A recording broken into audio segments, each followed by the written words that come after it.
What's going on, guys? It's Clutch Plays here, and today we're going to be going through the entire Knicks 2019-2020 roster and determining if it's best for the Knicks to keep, trade, or cut them. Since there are so many players and I want to go pretty in-depth on each person, this is going to be a two-part series. However, before I get into the video, let's talk about a couple things first. With the season coming to an end early for Donovan Mitchell and Chris Paul, it could make them more available on the trade block. I'm not a huge fan of the Chris Paul trade because we would probably squeeze into the playoffs when the 2021 draft is the best draft class that we have seen in the past 7 or 8 years, so it really makes no sense. On the other hand, Donovan Mitchell got no help from his teammates and blew a 3-1 lead. A report did come out by Chris Haynes saying that Donovan Mitchell plans to sign an extension at the start of free agency, but even though Chris Haynes is a pretty credible source, I don't know how sold I am on that. The Jazz need to shake things up because clearly these past few seasons haven't been working, and I would be a bit surprised if Donovan signs an extension without seeing the changes, but maybe he is one of those rare, super loyal superstars, I guess.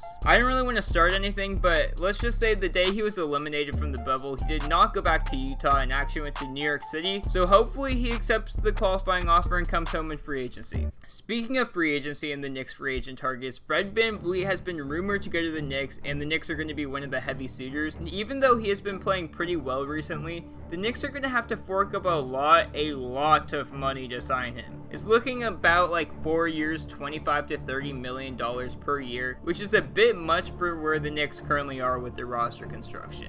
Fred VanVleet is a good role player, but if he were to join the Knicks, it would probably result in them barely making or missing the playoffs. This once again is not ideal with this upcoming draft class absolutely loaded, so I'm not the biggest fan of him coming to the Knicks. Also to keep in mind, Fred did kind of break out this year, and I would not be surprised at all if a lot of his personal success is because of the Raptors system and organization. Finally, the Knicks have shown interest in Davis Bertans, who would add a great shooting presence next to all the Knicks young guys, and especially RJ, who can't really shoot and needs shooters surrounding him. All in all, the Knicks need to make their main focus developing their young guys this season and creating a strong young core, then focus on attracting big names in free agency. Tell me what you guys think about these free agency targets and if you agree with me or not, because I'm curious what you guys have to say about all this. This past year's underperforming Knicks roster needs a lot of change and will probably change a lot with a completely new front office, so let's get right into keep, trade, or cut. Julius Randle. Keep for now.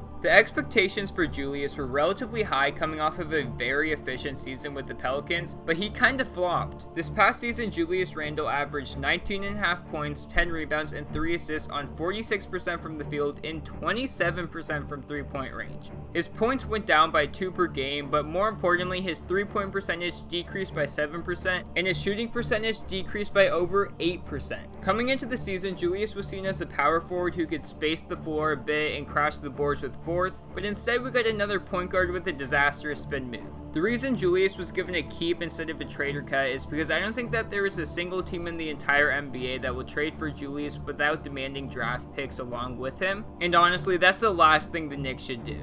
Julius will be entering his second year of his 3-year contract with the Knicks, but next year he will be very tradable because he is only guaranteed $4 million out of his $21 million.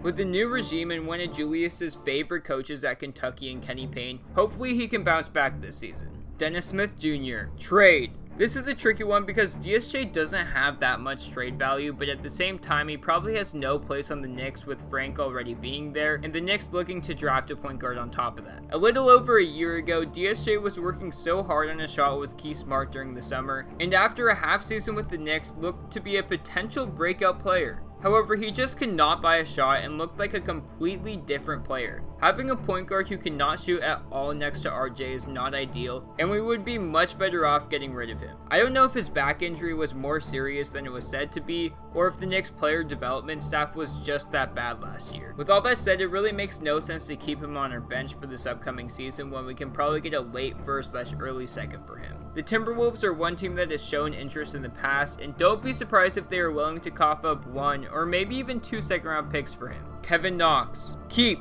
I know a lot of you guys won't like this, but Kevin is entering his third year in this league and just turned 21 years old. Coming into the NBA, Kevin was seen as a project who would need to get stronger, be more consistent, and play with a lot more aggression. Kevin has all the physical tools to be a great player in this league, but he has had to endure through 2 coaching changes, a terrible player development staff, and some front office dysfunction. Kevin has had a very streaky season and was benched on multiple occasions, which did not help his confidence at all. Coming into the season with Kenny Payne, who he absolutely loves and adores, in a brand new front office, there are no excuses for Kevin. This is the prove it year for him, and depending on how well he does, should determine his future with the Knicks. Long term, Kevin seems to be a stretch 4 with his shooting ability and ability to guard quicker defenders on the perimeter and his frame, which fits this roster perfectly. All in all, Kevin has a lot to prove this year, and hopefully this change of scenery will help him break out of his shell. Alfred Payne, trade. Alfred Payne is on a 2-year, $16 million deal that only guarantees him $1 million this season. This contract will be easily tradable in the offseason because he did have a pretty good season, averaging 10 points, 5 rebounds, and 7 assists on 43% from the field and 20% from 3-point range. Even though his shooting percentages aren't the greatest, a young team with shooters like the Hawks maybe could really use a playmaking point guard to facilitate the offense. The Knicks have so many young point guards already in DSJ and Frank, and there is a pretty high possibility that the Knicks draft a point guard in this upcoming draft too.